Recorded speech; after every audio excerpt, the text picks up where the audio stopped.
mga ka-adventure, inatid namin si ate ko dito sa Ormoc para pasakay namin siya papuntang Tacloban dahil flight niya ngayon. Pero bago siya mag-flight ay nandito muna kami sa isang resort sa Ormoc City. Maliligo muna kami bago siya pumuntang Tacloban kasi gabi pa naman ang flight niya.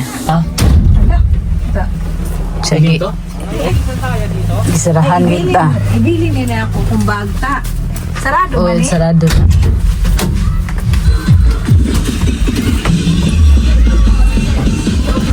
Niligo ako.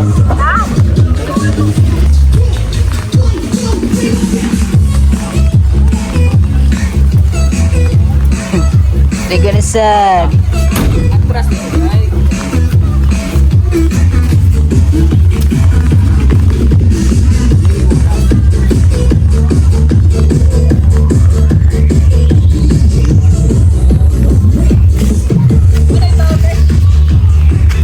Asyaya.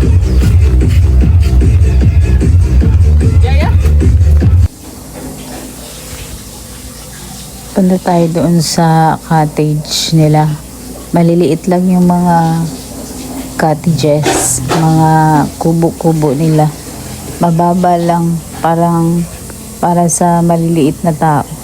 Maganda dito kasi malapit lang yung dagat sa mga cottage. Pwedeng mag-overnight dito. 500 ang cottage. Hindot man sad.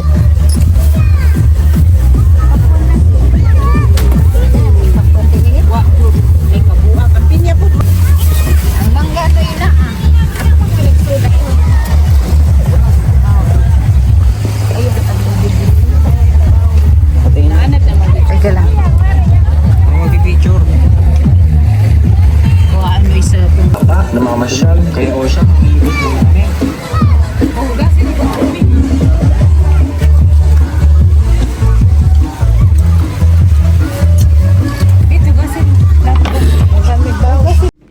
maganda talaga dito. Punta tayo dun sa mga nag-iihaw. Ang bilis naman maluto. Nag-ihaw kami ng pusit, ng sarya, bangus. Init.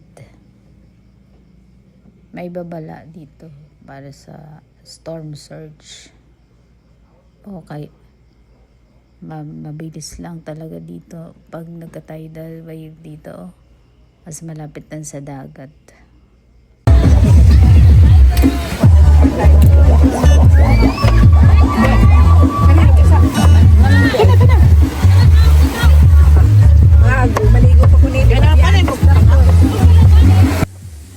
Hindi naman kagandahan ng buhangin dito. Medyo may pagka-brown siya.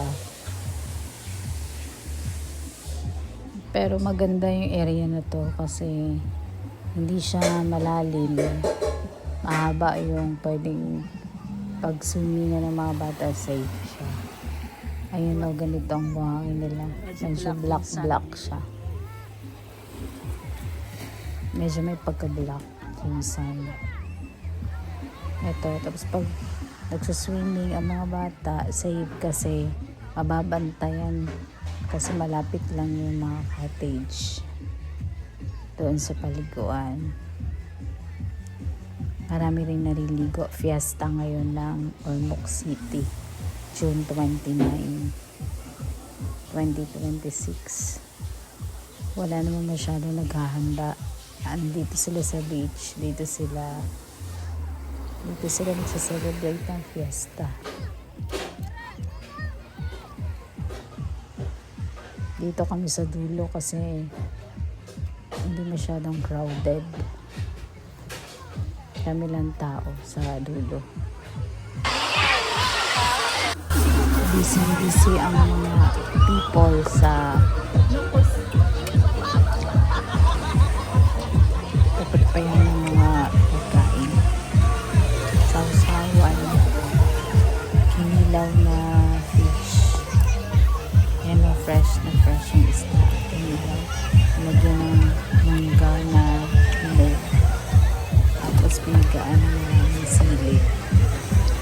Sigurado masarap yan. Maanghang-anghang. Yan, nandun yung ibang mga kabataan sa sasakyan.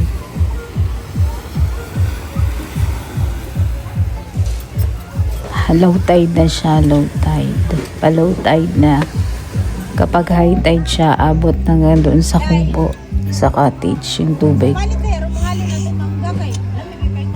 Ito yung palaging nakukuha na tatay ko pag nangingisda sila. Yung isda na yan, sarya. Ito yung baon namin. Oh. Pineapple, kamote, saging, kalderetang chicken, pinya, mangga, at sausawan. Yan, may pusit, may bangus, may iba't ibang fish na hindi ko kilala. Ito pusit, sarap. Tapos sausawan, tapos kinilaw. Sold na yung lunch namin. Hanggang dito na lamang po. Di-enjoy na po namin yung food. Kakain na kami. Bye!